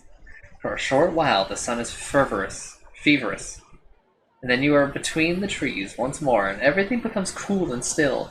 You walk for several hours uneventfully. This is land that was never settled or unexplored, and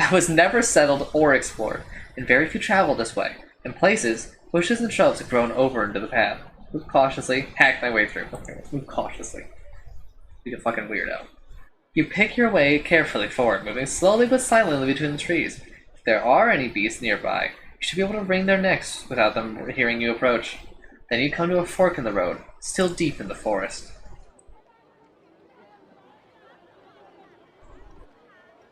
Okay. Someone has thought to make a sign, perhaps as a guide, perhaps as a warning. The way to the right is marked for Dumpus. A left turn points to Aliana, a name you remember from what the man in Krisatani told you. Neither way seems the better trod. You will have to choose. I will also let you choose this one. Or at least I will let you make... I've actually decided which one I'm going to do.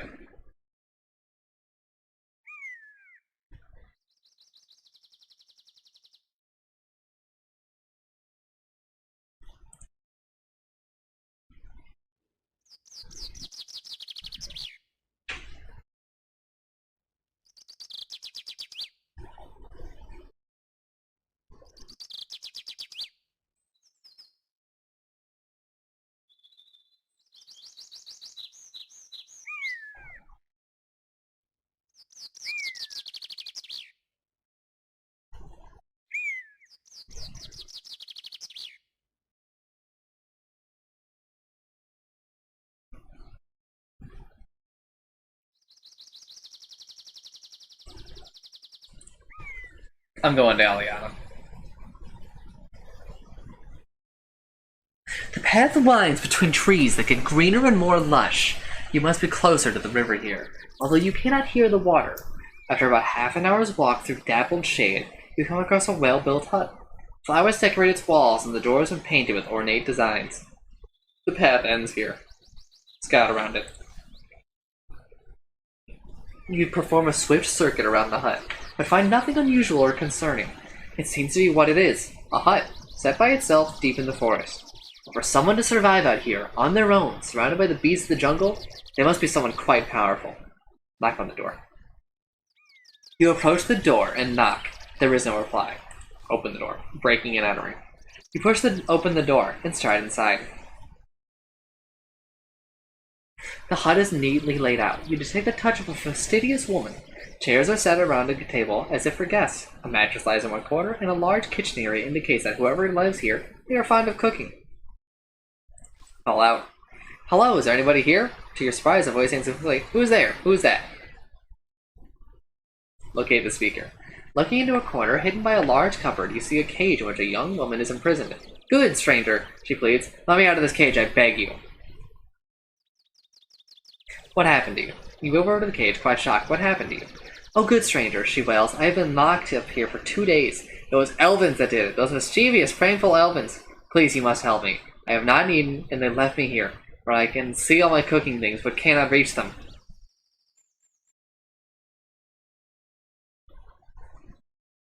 What do I get? If I let you go, what do I get in return? If I let you go, what do I get in return, you ask? The stranger, she asks, looking miserable. I am but a poor woman, and I am a poor traveler. I'm probably gonna rewind here. I just kind of want to see like what fucking happens. And I am a poor traveler, you verify graciously. Now tell me, what can you give me for your freedom? The woman looks dreadfully unhappy, but nods. You are on a journey, she says. You will need things to help you. It is a dangerous wilderness out there. Tell me in your heart, are you a fighter or are you a wizard? I am a man. Am I magical? I am both. I am both. I will take everything you have. The woman nods vigorously. I knew it. I could see from your face. Well, stranger, at my house, I have Ragnaris's enchanted armband of Swordmaster, and I'll give it to you if you free me. Search the house for what she has. I'm gonna rewind. I don't like this at all. You are most anxious to reply with a slight mocking bow to inform you of such things. Ignore the pretensions, the protestations and shouts from inside the cage. You begin to carefully search the drawers and cupboards of the hut, but you find no sign of any special artifacts or anything truly of value at all. All you find is 2 gold pieces and a pouch containing soft brown sand. Take the lot. You pocket bolt it. You heathen, you halfwit, you half thing, she screams the one from the inside the cage. I curse you, do you hear me? I curse you with all the power I can summon. And that is some power, as you feel yourself weakening under the pressure of her eyes. Your sword arm seems to droop and you feel your grip on the hilt fumble. You'll be weaker in fights until the curse is lifted. Quickly you leave the house. Yeah, I'm gonna rewind.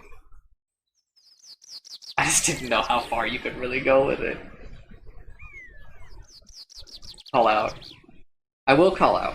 I will locate the speaker.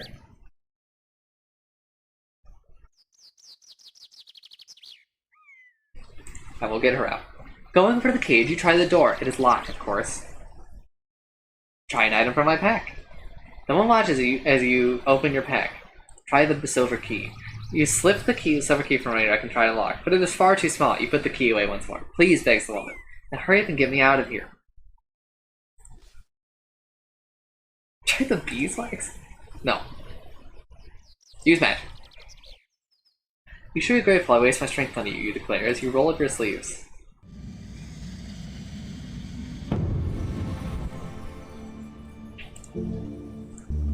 Zap! Raz! No! No, not Raz. I want to try Pete. Pete. Pete. Pete. Pep? No.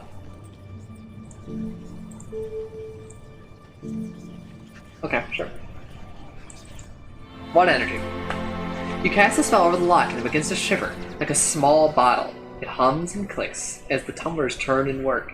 Then finally it snaps open and drops to the floor. The woman claps her hands in delight. With the door open, she rushes out and throws her arms around you, before backing off at pace and trying to regain her composure. Stranger, she declares, I am in your debt. Aliana will reward you. Will you take an aid in combat or mastery of magic?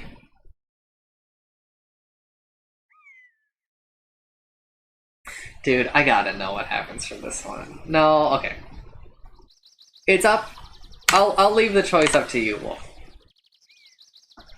I feel like all 3 could be cool.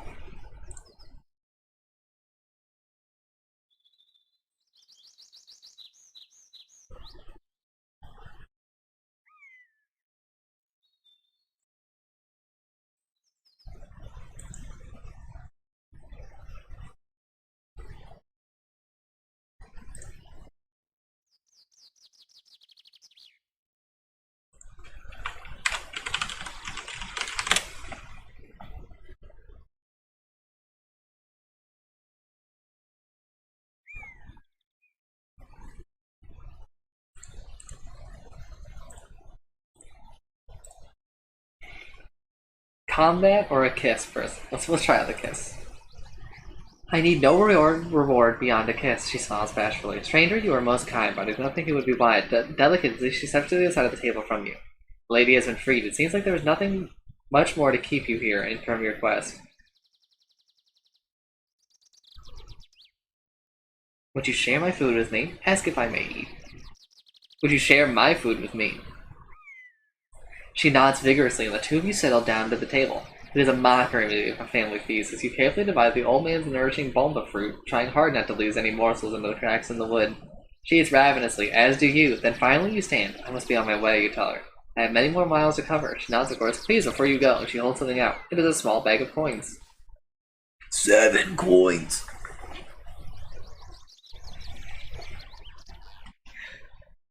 You bow your head and accept the gift. There are 7 gold pieces inside. And one more thing she says. When you're on the table, she leans up to you and pecks you on the cheek, whispering, I am Aliana the witch. I have killed a good many men with my sorcery, but I choose not to kill you today.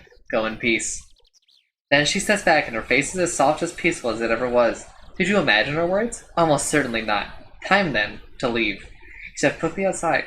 You trace your steps to the last junction where you turn to take the path to Dumpus.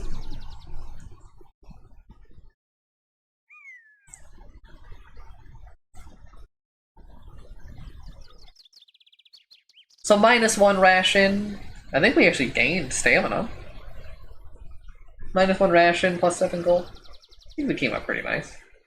I wonder what we would have gotten for the other shit though. Right, I wonder if we would have gotten like something cool for combat or magic. The magic one's like the real interesting one, but another time. You walk for several hours, following the twists and turns of the path through the trees. Then, suddenly, you stop. You have heard a noise up ahead. Something is moving around between the rocks at the edge of the path. Walk on, wait and look, draw my sword. Let's wait. You hang back, watching the trees. There is definitely something moving around. Something large and long with a tail that whips between the trees. But now that you've seen it, you're at a definite advantage. Attempt to creep around, fight, cast a spell. Well, you know, the last time I got into a fight with a fucking animal, I got nothing for it, so I'm gonna try to creep around. The beast is off the path to the right, so if you creep through the tree line on the left, you may escape unnoticed. You try this tactic, moving slowly and carefully, making as little noise as possible, placing your feet with delicate care.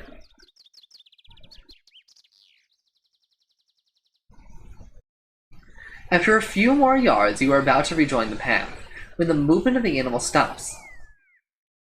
It must have heard you, caught your scent, and sure enough, a moment later, it is upon you. In a flurry of foliage and dirt, a rat bear leaps from the undergrowth.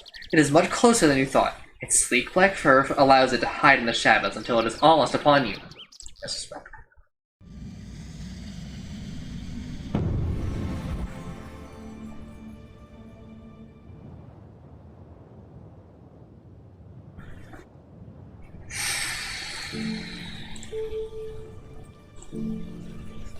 Stop. What? I want to doze, but I'm going to dop just to see it.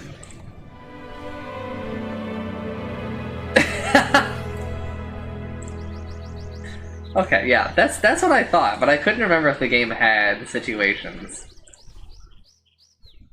that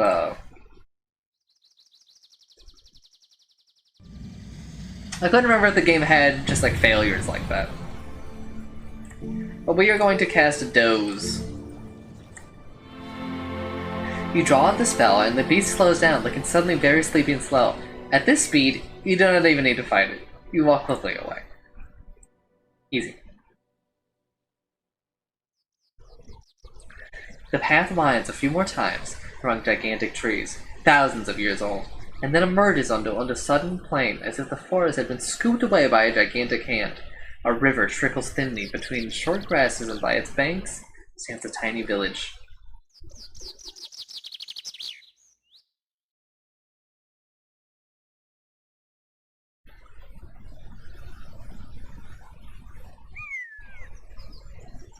The choice is up to you, Wolf.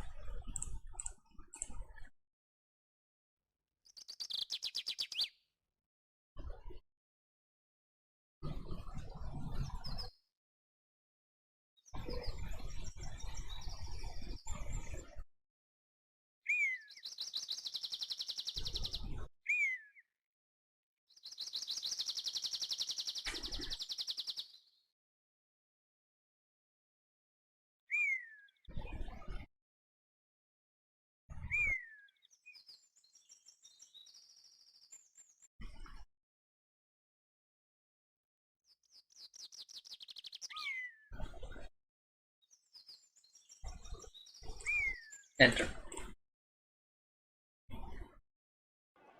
Today has been a short day with few true dangers. With a decent meal and a night's sleep, your next day will start auspiciously. So you begin the gentle climb down into the village.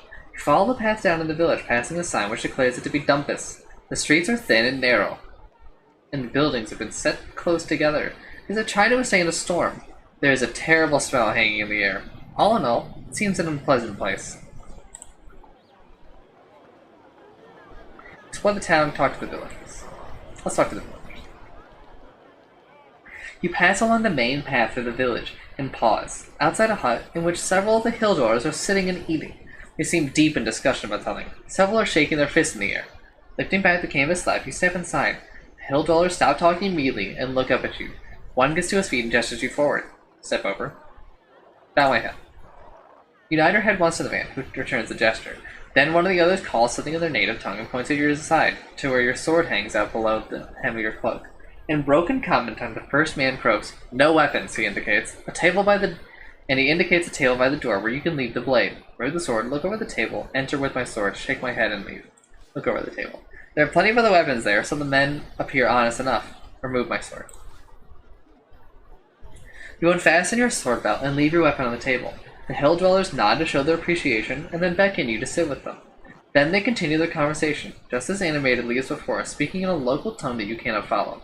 But as they talk, they pour you a drink and provide you with food. They seem quite welcoming. Listen to their talk. As you eat, you listen carefully, catching a few words here and there. Goblins, arms, Christithani. They seem to be very concerned. Tell them you've been there. Ask about the goblins. Keep listening. Ask about the goblins. What are the goblins doing? Are they being armed by the villagers? The men shake their heads. Slowly you piece together the story. The group seem quite sure that a horde of goblins are planning an attack on Christithani, which is apparently one of the wealthier spots in the hills. They're discussing whether or not to be worth helping the village, whether it would be worth to helping the village to defend itself, which might mean they are offered some kind of reward. You must help them. You must help them, you declare earnestly. Christithani, it does not help us, one of the men points out. They are rich, we are poor. You will place them in your debt. The men nod, swayed by your ruthless logic. And you? How do you fight? I serve the king of Anoline. I serve myself. I will help those that need it. I will help those that need it. I will help those that need it. The men nod. Let the goblins attack tonight, they cheer. We will use your strength. The evening draws to a close. The men thank you for your counsel and leave one by one. Explore the town. Halfway along the trek, you come across a couple of merchants' huts. You browse for items worth buying with your 7 gold pieces. Your attention is taken by a finely woven skull cap, a finely crafted sword, and a small bag of provisions. You examine the bag of provisions. Oh, the bag of food. There is enough to last about 3 days. 6 gold pieces, the merchant says with a smile. Good for a traveler, I'm sure. Don't buy them. Oh, that's not really what I meant.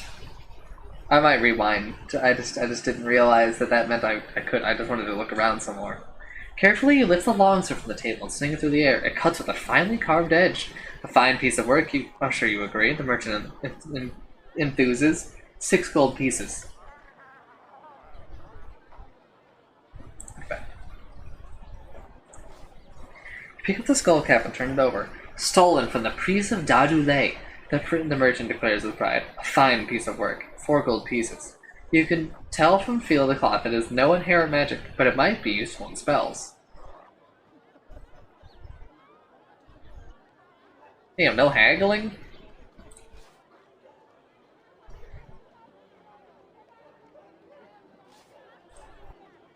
I just want to rewind, please. I think I am going to buy the skull cap. It's kind of cheap, and leaves us with a little bit of money. The sword and the provisions are pretty expensive. 3 days for, what was it, 6? Is good, I think. But I just don't really have the money, and I'm not willing to trade the emerald. Is there any work to be had here? Is there somewhere I can go to sleep? Is there any work to be had here? I need to earn some money. The merchant sizes you up. You look like a good worker to me. One of my friends needs some digging doing. I'm sure he would pay you and feed you for it. Sounds like hard work. Digging what? Digging what, you ask? The merchant shifts uncomfortably. Does it matter? You'll find out. He stares at you. So he asks. He looks over his shoulder to the path. I'm going that way now myself. You coming? Follow the merchant. I think I did this last time too. He leads you to a house on the edge of the village and introduces you to the householder, a stout man who is probably incapable of lifting a spade, let alone digging with it. What is it you need doing? Cesspit, the man replies. Out back. Needs digging. How much? Well, the man replies, it's pretty urgent. The old one's overflowing.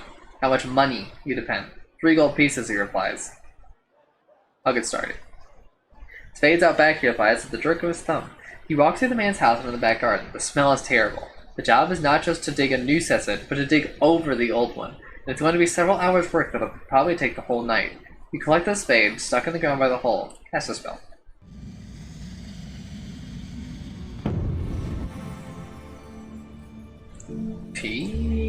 Pep? No.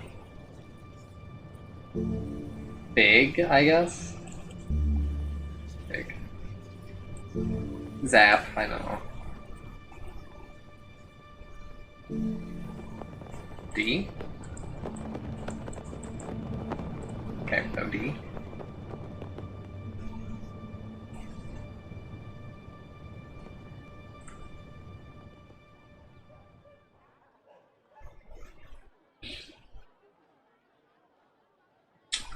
Do I dig it or do I zap it? I think I'll just dig it. Is there a reason to spend 3 stamina? You begin digging a new hole, tipping the earth into the old hole. The ground is hard, and the snuff in the pit is enough to make you gag. After you have been working for an hour or so, the owner of the household brings you out something to eat and pays you 3 gold pieces for your efforts. Eat. It's hard to stomach the food with the smell in your hands into the yard, but you're so hungry from the work that you wolf down the bread and soup he provides. Then it's back to work again. For the remainder of the night, you are just finishing when the sun comes up.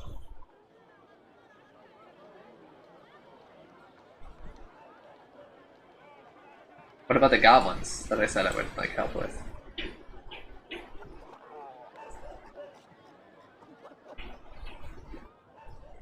You rise early, dismiss the attentions of the householder, and head out into the street. Within a few minutes of walking, you are out of Dumpus and back on the road. After another hour or so, the way branches, with one path heading up into the hills and the other turning downhill along one side of a barren, stony ridge. Is that a village you can make out on top of the hill? It seems a lonely place for it. Okay, this is where I'm going to call it for now.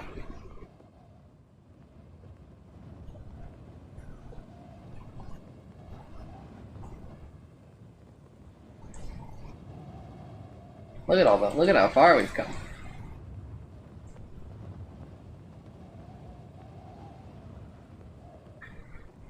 Basically went something like...